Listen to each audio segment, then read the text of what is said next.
Bengali man YouTube চ্যানেলে সকলকে স্বাগত। আসন্ন পিএসসি আইসিডিএস মেনে 4th পেপারে 100 নম্বরের পাটিগণিতের যে সিলেবাস আছে, মূলত তার লক্ষ্যে আজ আমরা পাটিগণিতের অঙ্ক পরীক্ষায় কিভাবে করা উচিত তা শিখব। যারা ডেসক্রিপটিভ ইংলিশ ও বাংলার প্রস্তুতি নিচ্ছ তারা আমার অপর একটা YouTube channel Das capital follow করতে পারো, লিঙ্ক ডেসক্রিপশান বক্সে দেওয়া আছে। এই প্রশ্ন ডাব্লিউবিপি এসআই মেন ও মিসলেনিয়াস মেনের জন্য সমানভাবে উপকারী। চলো আজকের সেশন শুরু করা যাক। In a bag there is rupees 260 consisting of 1 rupee coins and 50 paise coins. Half of the rupee coins is taken out and equal number of 50 paise coins are kept. Now the value becomes rupees 215. Find the number of 50 paise coins in the bag initially. একটি ব্যাগেতে বা থলিতে 260 টাকা মুদ্রা আছে, যার মধ্যে 1 টাকার coin এবং আধুলি আছে। 50 পয়সা মিন্স আধুলি। Half of the rupee coins, 1 টাকার কয়েন যতগুলো ছিল তার অর্ধেক ইজ টেকেন আউট, বার করে নেওয়া হলো এবং সম সংখ্যক 50 পয়সা বা আধুলি সেখানে রাখা হলো। নাও দ্য ভ্যালু বিকামস রুপিস 215। এখন মুদ্রার মূল্য যেটা হলো সেটা হলো 215 টাকা। ফাইন্ড দ্য নাম্বার অফ 50 পয়সা coins in the bag initially. প্রথমে ব্যাগের মধ্যে কতগুলো আধুলি বা 50 পয়সার মুদ্রা ছিল।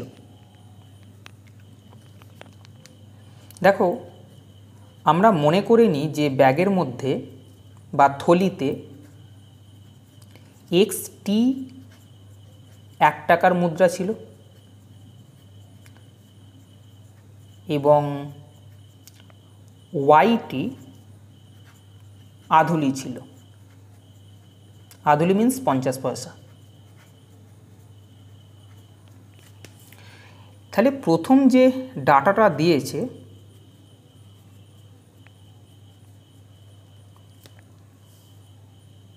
যে ব্যাগের মধ্যে 260 টাকা আছে, এক্সট্রা 1 টাকার কয়েন মানে এক্স টাকা। আমি যদি বলি 10টা 1 টাকার কয়েন মানে কত টাকা, তোমরা বলবে 10 টাকা। তেমনই এক্সট্রা 1 টাকার কয়েন মানে এক্স টাকা আছে। ওয়াইটা 50 পয়সা। দেখো, এটা টাকা, এটা পয়সা। 50 পয়সাকে 2 দিয়ে ভাগ করলে টাকায় পরিণত হয়, অর্থাৎ 50 পয়সার যতগুলো সংখ্যা আছে, এটা তো সংখ্যা, 50 পয়সার সংখ্যা, তাকে 2 দিয়ে ভাগ করলে টাকায় কনভার্ট হয়। আমি যদি বলি 4টে 50 পয়সার ভ্যালু কত টাকা, তুমি 4কে 2 দিয়ে ভাগ করে বলবে 2 টাকা। 10টা 50 পয়সা মানে কত টাকা, 10কে 2 দিয়ে ভাগ করে তুমি বলবে 5 টাকা। বোঝা গেছে? ঠিক এইভাবে জিনিসটা হয়। তাই এখানে এক্সট্রা 1 টাকা মানে এক্স টাকা, ওয়াইটা 50 পয়সা মানে তাকে 2 দিয়ে ভাগ করে বলবো এত টাকা। এই টাকার এই টাকা মিলিয়ে ব্যাগের মধ্যে 260 টাকা আছে, প্রশ্নে বলেছে। এটাকে একটু সরল করে নেবে। 2x plus 2y is equal two 26 দুগুণে 52 অর্থাৎ 520। এটা 1 নম্বর ইকুয়েশন লিখে রাখো। এবারে এখানে বলেছে যে ডাটাটা এখান থেকে অর্ধেক কয়েন তুলে নেওয়া হলো, আবার অর্ধেক 1 টাকার মুদ্রা তুলে নিয়ে সমসংখ্যক আধুলি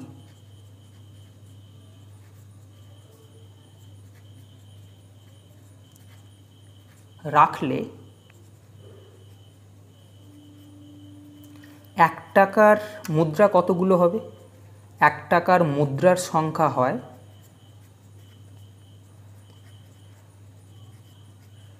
আগে এক্সট্রা ছিল, এখন অর্ধেক তুলে নিয়েছে, তাহলে এখন 1 টাকার মুদ্রার সংখ্যা হবে x/2। এবং আধুলির সংখ্যা কত হবে? এবং আধুলির সংখ্যা হয়, আগে আধুলি, প্রথমে আধুলি ছিল ওয়াইটা, এখন সমসংখ্যক অর্থাৎ x/2, এই এত সংখ্যক তুলে নেওয়া হয়েছে, x/2 সংখ্যক আবার আধুলি দেওয়া হয়েছে, তাহলে এখন আধুলির সংখ্যা y প্লাস x/2t। বোঝা গেছে?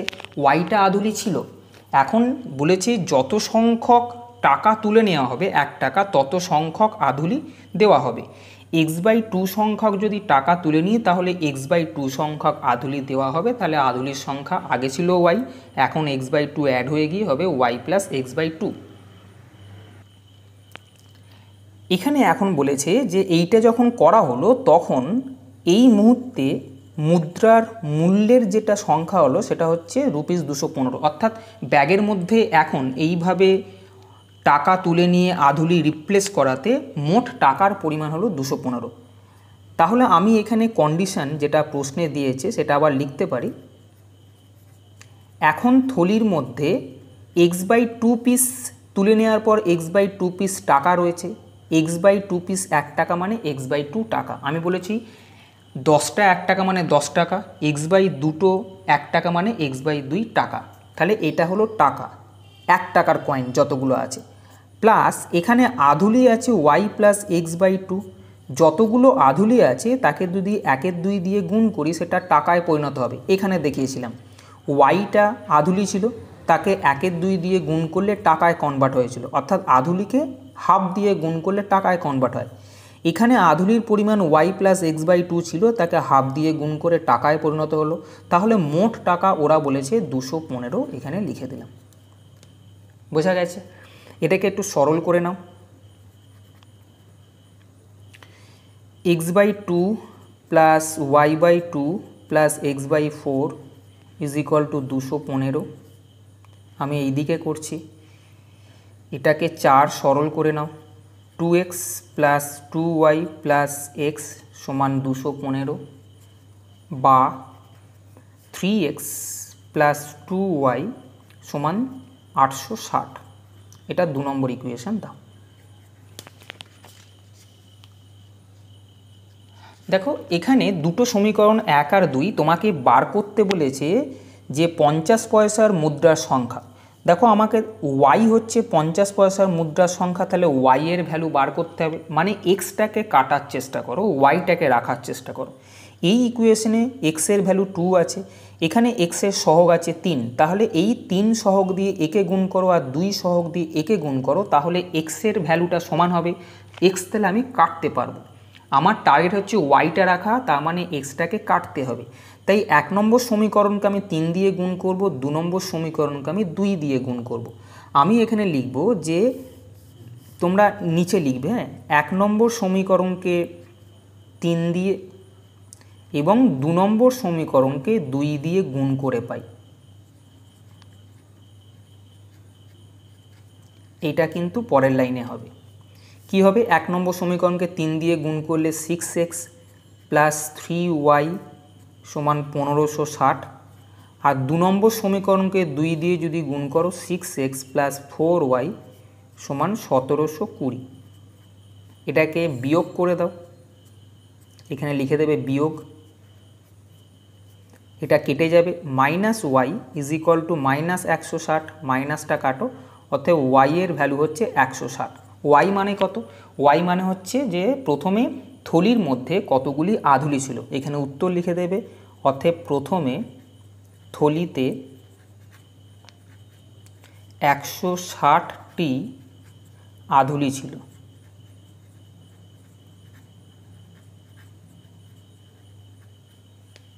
পরের প্রশ্ন, A barrel contains a mixture of milk and water in the ratio 3:1. How much fraction of the mixture must be drawn off and substituted by water so that the ratio of milk and water in the resultant mixture becomes 1:1? একটা ব্যারেলের মধ্যে দুধ আর জলের অনুপাত 3:1। কত পরিমাণ মিশ্রণ তুলে নিয়ে সমপরিমাণ জল যদি ব্যারেলের মধ্যে ঢালা হয় তাহলে এখন মিল্ক আর ওয়াটারের রেশিও 1:1 হবে, অর্থাৎ মিল্ক যা থাকবে ওয়াটার তাই থাকবে। প্রশ্ন বোঝা গেছে? আমি এটাকে এক্স না ধরে অঙ্কটা করাবো, এক্স ধরে অঙ্কটা করা যায়, কিন্তু বিকল্প হিসেবে একটা পদ্ধতি করা যায়, সেটা আমি দেখাবো। মনে করি প্রথমে পাত্রে দুধের পরিমাণ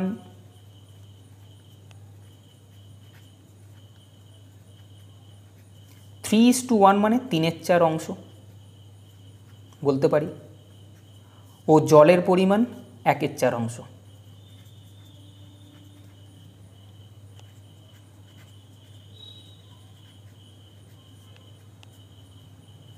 বোঝা গেছে? 3/4 আর 1/4 এটা দেখা যাচ্ছে, প্রথমে ছিল। এখানে বলেছে যে কিছু পরিমাণ মিশ্রণ তুলে নিয়ে সমপরিমাণ জল ঢালে দুধ আর জলের অনুপাত 1:1 হবে। তাহলে আমি এর কন্ডিশনটা এখানে লিখব, যেহেতু কিছু পরিমাণ মিশ্রণ তুলে নিয়ে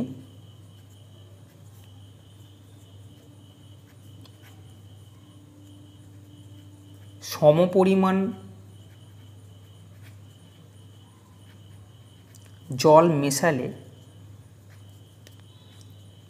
জল মেশানোর পর এখন দুধ ও জলের অনুপাত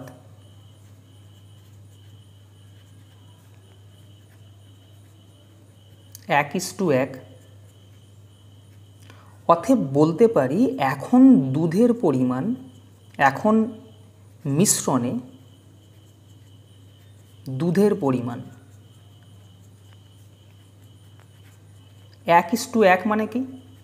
1:1 মানে হচ্ছে 1/2 দুধ আছে, 1/2 জল আছে। আমি শুধু দুধটাকে নিলাম, এখন মিশ্রণের দুধের পরিমাণ 1/2 কেন শুধু দুধটাকে লিখলাম, জলটাকে লিখলাম না? জেনে রাখো। প্রশ্ন দেখো, যখন তোমাকে এইখানে কিছু পরিমাণ মিশ্রণ তুলে নিয়ে সমপরিমাণ জল ঢালা হচ্ছে, জল মেশাচ্ছ মানে যে জল ছিল প্রথমে জলের পরিমাণটা বাড়বে, কিন্তু দুধ যেহেতু মেশানো হয়নি তাই দুধ আগে যা ছিল এখনও কিন্তু দুধ একই থাকবে, অর্থাৎ পরিমাণটা একই থাকবে, খালি জলটা মেশানোর ফলে একটু ঘনত্বটা কমে যাবে। বোঝা গেছে?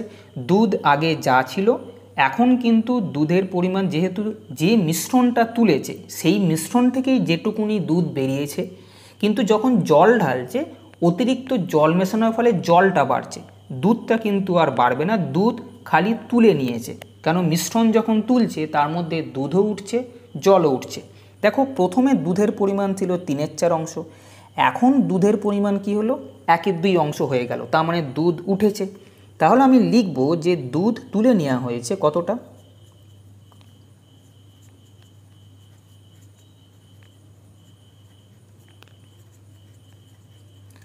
প্রথমে মিশ্রণে দুধ ছিল 3/4, এখন আছে 1/2, তাহলে বাকিটা তুলে নেওয়া হয়েছে। 3/4 - 1/2 করলে 3 - 2/4 সমান 1/4। এই দুধটা তুলে নেওয়া হয়েছে। বোঝা গেছে? আচ্ছা, আমাকে বলো 3/4 মানে কি? মানে মোট মিশ্রণ যা ছিল তার 3/4 দুধ আছে। 1/4 মানে হচ্ছে মোট মিশ্রণ যা ছিল তার 1/4 জল আছে। তাহলে আমি এখানে বলতে পারি মোট মিশ্রণ মানে সম্পূর্ণ মিশ্রণের 3/4 থেকে দুধ তুলে নেওয়া হয়েছিল 1/4। কেন? প্রথমে 3/4 দুধ ছিল, এখন 1/2 আছে, অর্থাৎ 1/4 তুলে নিয়েছে। এটা তো দুধ তুলে নেওয়া হয়েছে, তার মানে দুধ থেকেই তো দুধটাকে তুলে নেওয়া হবে। তাহলে আমি বলতে পারবো সম্পূর্ণ মিশ্রণের 3/4 থেকে তোলা হয়েছে 1/4। কেন? এটা দুধ নেওয়া হয়েছে। তাহলে লিখব সম্পূর্ণ মিশ্রণের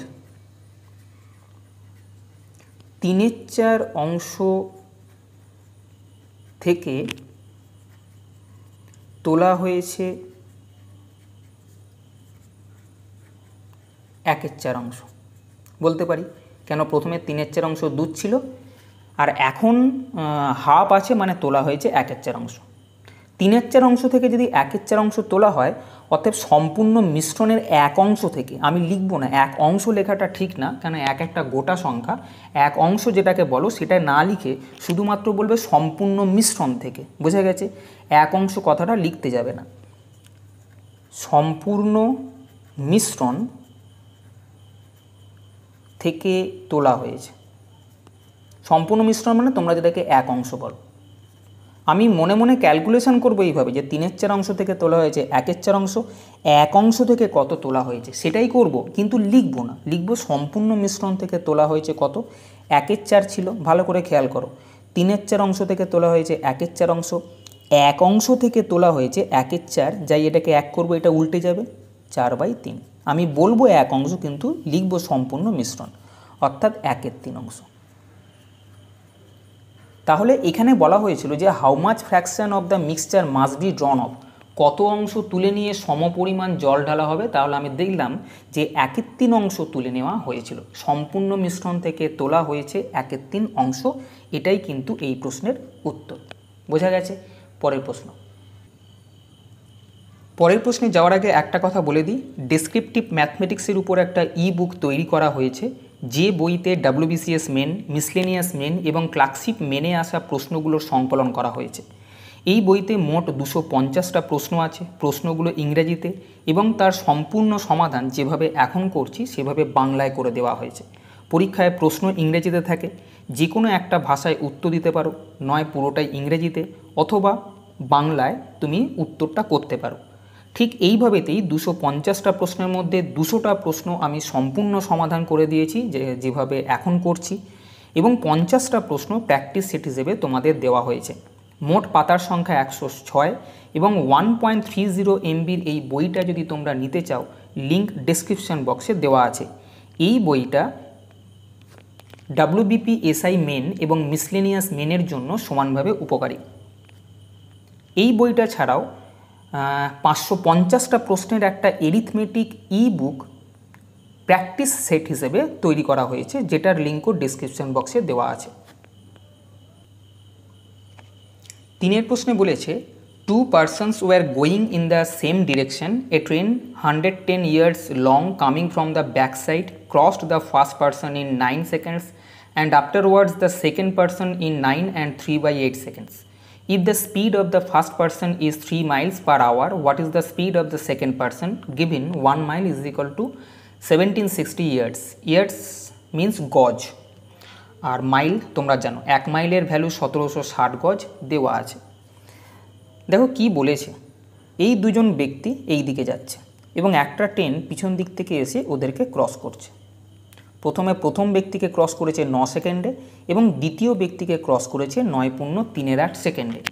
কোনো ট্রেন কোনো ব্যক্তিকে যদি ক্রস করে তাকে যেতে হবে নিজের দৈর্ঘ্য, যদি ব্যক্তিটা এক জায়গায় দাঁড়িয়ে থাকে। ভালো করে বোঝো, কোনো ট্রেন কোনো ব্যক্তিকে ক্রস করলে সে তার নিজের দৈর্ঘ্যের সমান দৈর্ঘ্য যাবে যদি ব্যক্তিটা এক জায়গায় দাঁড়িয়ে থাকে। কিন্তু যদি ব্যক্তিটা যায় অর্থাৎ রানিং থাকে, তাহলে ট্রেনটা যত সেকেন্ডে ব্যক্তিটাকে অতিক্রম করছে সেই তত সেকেন্ডে ব্যক্তিটা কতটা যাচ্ছে সেটাও কিন্তু এর সঙ্গে অ্যাড করতে হবে। অর্থাৎ কোনো ব্যক্তি যদি রানিং থাকে, যেমন প্রথম ক্ষেত্রে বলেছে 9 সেকেন্ডে ট্রেনটা প্রথম ব্যক্তিকে ক্রস করেছে, তাহলে আমি দেখব যে 9 সেকেন্ডে ব্যক্তিটা কতটা গেল, তার সঙ্গে ট্রেনের যা দৈর্ঘ্য আছে সেটাকে যোগ করতে হবে। কেন, কোনো ট্রেন কোনো ব্যক্তিকে যদি ক্রস করে সে তার নিজের দৈর্ঘ্য যাবে। যদি ব্যক্তি রানিংয়ে থাকে তাহলে দেখব যে 9 সেকেন্ডে ব্যক্তিটা যতটা গেল সেটাও কিন্তু ট্রেনের দৈর্ঘ্যের সঙ্গে যোগ করতে হবে, তবে গিয়ে বলবো ট্রেনটা 9 সেকেন্ডে মোট এতটা রাস্তা গেল। বোঝা গেছে? দেখো এখানে ট্রেনের দৈর্ঘ্য দেখো নয়, এখানে মাইল বা এখানে গজ আছে, তুমি মাইলে সবগুলোকে কনভার্ট করো, অঙ্ক করতে সুবিধা হবে। ট্রেনের দৈর্ঘ্য দেওয়া আছে 110 গজ। 110 গজকে তুমি মাইলে পরিণত করতে গেলে 1760 দিয়ে ভাগ করব। কেন, 1 মাইল সমান 1760 গজ। বোঝা গেছে? 1760 গজ সমান 1 মাইল, 1 গজ সমান 1/1760, তাহলে 110 গজ মানে এইটা। এটা ক্যালকুলেশন করলে আসবে 1/16 মাইল। এটা হলো ট্রেনটার দৈর্ঘ্য।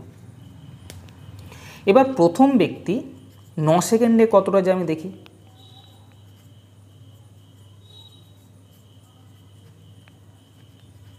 দেখো প্রথম ব্যক্তি বেগ দেওয়া আছে 3 মাইল পার আওয়ার। 3 মাইল যাচ্ছে 3600 সেকেন্ডে, 1 মাইল যাবে, আচ্ছা 3600 সেকেন্ডে যাচ্ছে 3 মাইল, 1 সেকেন্ডে যাবে 3/3600 মাইল, আর 9 সেকেন্ডে যাবে এতটা। বুঝছো? গতিবেগ 3 মাইল পার আওয়ার মানে 3600 সেকেন্ডে যাচ্ছে 3 মাইল, 1 সেকেন্ডে যাবে 3/3600 মাইল এবং 9 সেকেন্ডে যাবে 3/3600 গুণিতক 9, অর্থাৎ 3/400 মাইল। এবার আমি কি বলছি, ট্রেনটা 9 সেকেন্ডে একটা ব্যক্তিকে ক্রস করলো মানে কি 9 সেকেন্ডে ট্রেনটা যাবে নিজের দৈর্ঘ্য, অবশ্যই কোনো ব্যক্তিকে ক্রস করলে নিজের দৈর্ঘ্য যেতে হবে যদি ব্যক্তিটা স্টপ থাকে, কিন্তু ব্যক্তিটা স্টপ নেই, তাই ট্রেনের দৈর্ঘ্য তাকে যেতেই হবে, উল্টে 9 সেকেন্ডে ব্যক্তি যতটা গেল ততটাও যাবে, তাহলে ট্রেন 9 সেকেন্ডে মোট যাবে এইটা প্লাস এইটা। বোঝা গেছে, নিজের দৈর্ঘ্য প্লাস ব্যক্তি যতটা যাবে। তাহলে আমি এখানে লিখতে পারবো অতএব ট্রেনটি 9 সেকেন্ডে যায় সমান ট্রেনের দৈর্ঘ্য, আমি এখানে এটা লিখে দিচ্ছি, ট্রেনের দৈর্ঘ্য প্লাস প্রথম ব্যক্তি 9 সেকেন্ডে যে পথ যায়, প্রথম ব্যক্তি 9 সেকেন্ডে যে পথ যায়। বুঝেছো, অ্যাকচুয়ালি 9 সেকেন্ডে গেল মানে নিজের দৈর্ঘ্য যাবে, সেটা হচ্ছে 1/16 মাইল, প্লাস ব্যক্তিটা 9 সেকেন্ডে যতটা গেল 3/400 মাইল। এটাকে সমাধান করে নাও একটু, 400 লসাগু হবে, এটা হচ্ছে 25 প্লাস 3 28/400, এটা কাটলে আসবে 7/100 মাইল। আচ্ছা, ট্রেনটা 9 সেকেন্ডে যদি 7/100 মাইল যায়, এর মধ্যে কি আছে? এর মধ্যে আছে ট্রেনের নিজের দৈর্ঘ্য প্লাস প্রথম ব্যক্তি 9 সেকেন্ডে যেটা যায় সেই দূরত্ব। 9 সেকেন্ডে যদি এটা যায় তাহলে ট্রেনটা 1 সেকেন্ডে কতটা যাবে? 1 সেকেন্ডে যাবে 7/100 গুণিতক 1/9 মাইল। 1 সেকেন্ডে যদি এইটা যায় তাহলে আমি বলতে পারবো যে 9×3 সেকেন্ডে, এই 9×3 সেকেন্ড মানে কতটা? 9×3 সেকেন্ড সমান 8×9 = 72, 3 75 সেকেন্ডে কতটা যাবে? 7/100 গুণিত 1/9 ইন্টু 75/8, এটা 25 দিয়ে কাটো, 3 × 9 অর্থাৎ 7/96 মাইল।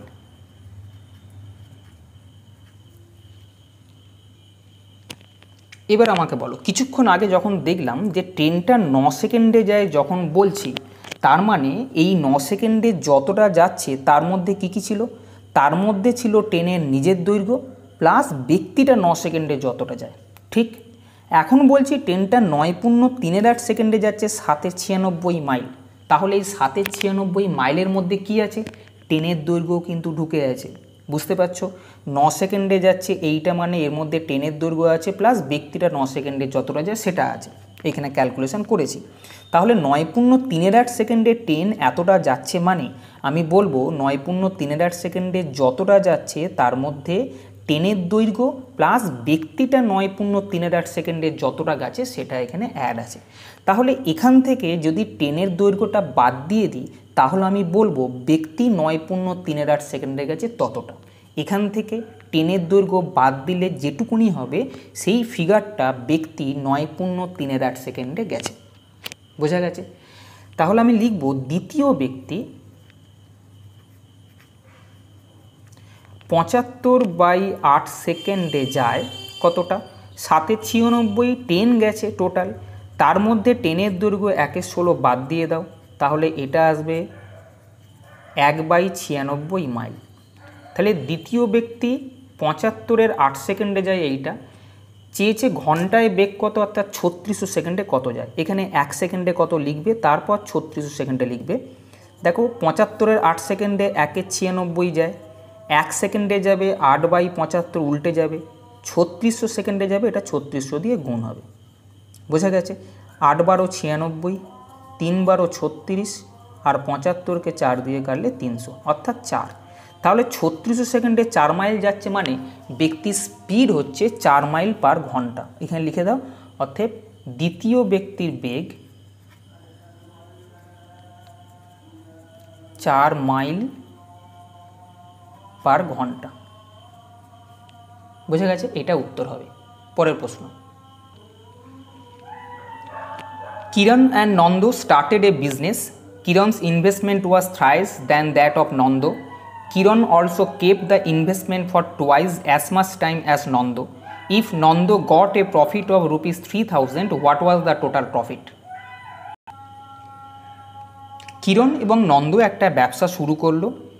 কিরণের বিনিয়োগ করা রাশি নন্দর বিনিয়োগ করা রাশির 3 গুণ এবং কিরণ যে সময়ের জন্য ইনভেস্ট করেছে বিনিয়োগ করেছে সেটা নন্দর সময়ের দ্বিগুণ সময়। যদি নন্দ 3000 টাকা প্রফিট পায় তাহলে টোটাল প্রফিট কত? দেখো এইখানে আমি লিখতে পারি যে মনে করি নন্দর মূলধন বিনিয়োগ যেটা ইনভেস্টমেন্ট x টাকা এবং আরেকজন কে আছে কিরণের 3x টাকা। কেন 3 গুণ বলেছে? কিরণের ইনভেস্টমেন্ট থ্রাইস 3 গুণ এবং নন্দর বিনিয়োগের সময় y মাস এবং কিরণের কত হবে? তাহলে কিরণের বলেছে তার দ্বিগুণ। দেখো সময় যেটা বলেছে সেটা হচ্ছে টোয়াইস, তাহলে কিরণের হবে 2y মাস। অর্থাৎ নন্দ x টাকা y মাসের জন্য খাটিয়েছে, কিরণ 3x টাকা 2y মাসের জন্য খাটিয়েছে। আমরা করব কি, 1 মাস হিসেবে মূলধন সবসময় বার করব। কেন আমি একটু পরে বলছি। তাহলে নন্দর 1 মাস হিসেবে মূলধন, 1 মাস হিসেবে মূলধন বলতে কি বোঝায়? নন্দ y মাস ধরে x টাকা করে খাটিয়েছে, অর্থাৎ প্রতি মাসে x টাকা করে খাটিয়েছে y মাস। আমি যদি বলি না, এই যে টোটাল টাকাটা খাটাচ্ছে প্রতি মাসে x টাকা করে y মাস মানে টোটাল xy টাকা খাটাচ্ছে, সেটা y মাস না খাটিয়ে যদি 1 মাস হিসেবে হয় তাহলে টোটাল টাকাটাই তুমি 1 মাসে খাটাও। অর্থাৎ যে টাকাটা দেখতে পাচ্ছ y মাস ধরে খাটিয়েছে, 1 মাস হলে টোটাল টাকাটা তুমি 1 মাসের মধ্যে খাটাতে হবে। আমি বলছি 1 মাসের মধ্যেই আমি ব্যবসা ক্লোজ করে দেবো। যাই এই কথা বললাম, নন্দ ভেবেছিল যে প্রতি মাসে x টাকা করে খাটাবে, y মাস টাকা খাটাবে, অর্থাৎ মোট xy টাকা বিনিয়োগ করবে। আমি বলছি y মাস ধরে খাটাতে হবে না, তুমি 1 মাসেই ওই মূলধন দাও। তাহলে নন্দ কি করবে, এই টোটাল xy টাকাটা 1 মাসের মধ্যেই ইনভেস্ট করবে। এটাকে বলা হবে নন্দর 1 মাস হিসেবে মূলধন কত। বোঝা গেছে? তাহলে নন্দর 1 মাস হিসেবে মূলধন হচ্ছে xy টাকা, অর্থাৎ জাস্ট ইনভেস্টমেন্টের সঙ্গে টাইমটাকে গুণ করতে হবে। এবং কিরণের কত হবে? কিরণের দেখো এই টাকা ছিল, এই মাস ছিল, তাহলে এই দুটোকে গুণ করলে 6y টাকা। এটা 1 মাস হিসেবে মূলধন। কেন এটা বার করতে হয়? কেন আমরা জানি কি, যদি দেখো আমরা শর্ট কোশ্চেনে যখন করেছি profit is equal two investment into time, এই টাইমটা যদি দুজনেরই সমান করে দাও, 1 মাস 1 মাস করে দাও, তখন টাইমটার অস্তিত্ব থাকে না। তখন হবে কি, profit is equal two investment, অর্থাৎ প্রফিটের রেশিও যা হয় ইনভেস্টমেন্টের রেশিও তাই হয়। তাই এক্ষেত্রে আমরা দুজনেরই 1 মাস হিসেবে মূলধনটা বার করলাম। যাই বার করলাম, দুজনের মূলধনের রেশিও যা হবে আমি বলতে পারবো প্রফিটের রেশিও তাই হবে। কেন? টাইমটাকে আমি দুজনের ক্ষেত্রে 1 মাস করে দিয়েছি, তাই 1 মাস হিসেবে মূলধন এই কথাটা বার করতে হয়। বোঝা গেছে? তাহলে নন্দর 1 মাস হিসেবে মূলধন গুণ করলাম, কিরণের 1 মাস হিসেবে মূলধন গুণ করলাম। তাহলে আমি বলবো নন্দ ও কিরণের মূলধনের অনুপাত।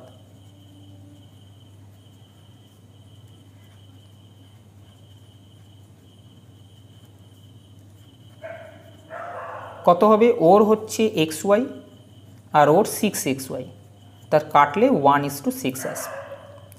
বোঝা গেছে?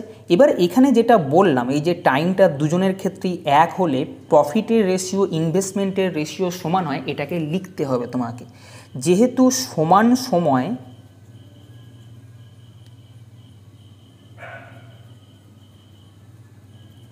বিনিয়োগকৃত মূলধনের অনুপাত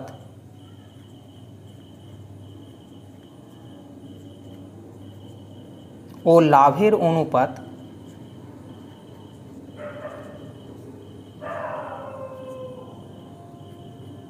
সমান, দেখো ইনভেস্টমেন্ট আর লাভ এটা সমান, যখন সময়টা সমান হবে, সমান সময়ে বিনিয়োগকৃত মূলধনের অনুপাত ও লাভের অনুপাত সমান। অতএব নন্দ, এটা পরের লাইনে লিখবে, আমার জায়গা এখানে নেই, নন্দ ও কিরণের লভ্যাংশের অনুপাত।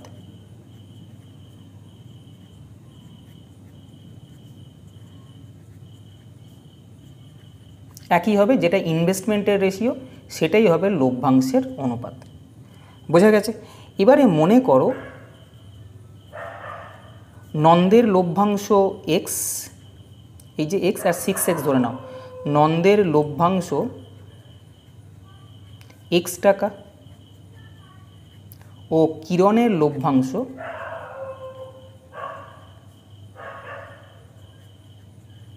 $6 টাকা।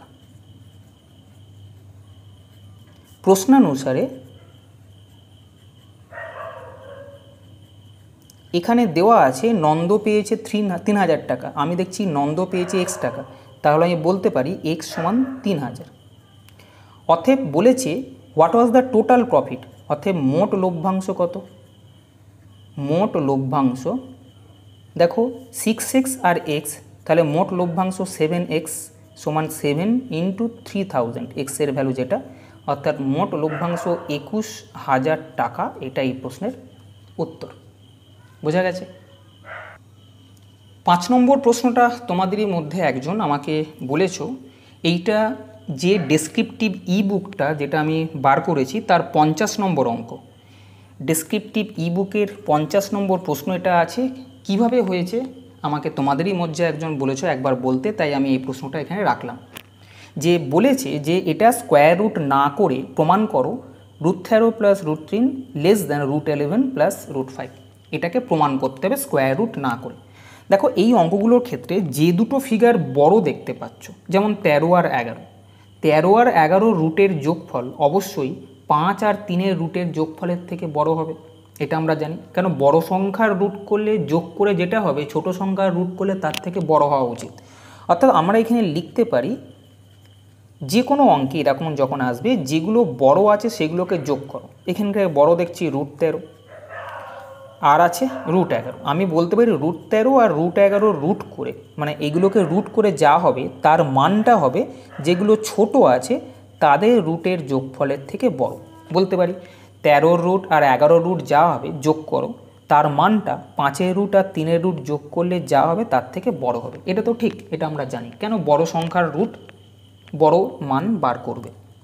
এবার আমি এটাকে যা সাইন আছে তার উল্টো সাইন দিয়ে এগুলোকে গুণ করব। কিভাবে? √13 প্লাস √11 আছে, আমি √13 মাইনাস √11 দিয়ে গুণ করলাম। উপরে যদি গুণ করি আমাকে নিচেতেও গুণ করতে হবে, নাহলে তো আগের লাইনটা ফিক্স থাকে না, তাই আমি এটাকে করলাম। অ্যাজ ইফ এইটা কাটলে আগের লাইনটা রেখে দিলাম, চিহ্ন ছিল গ্রেটার দেন। একই রকমভাবে এখানে √5 প্লাস √3 ছিল, আমি √5 মাইনাস √3 দিয়ে গুণ করব। উপরে গুণ করলাম মানে নিচেতেও √5 মাইনাস √3 দিয়ে গুণ করব, এটা কোনো অসুবিধে। a plus B into a minus B সূত্র হচ্ছে a square minus B square, অর্থাৎ √13 whole square minus √11 whole square. বুঝতে পারছো? a plus B into a minus B, a square minus B square সূত্র পড়লে আসে 13 মাইনাস 11, নিচে যেরকম আছে √13 মাইনাস √11। এটাও তাই, a plus B into a minus B, a square minus B square, যখন স্কোয়ার করছো তখন রুটটা উঠে যাচ্ছে।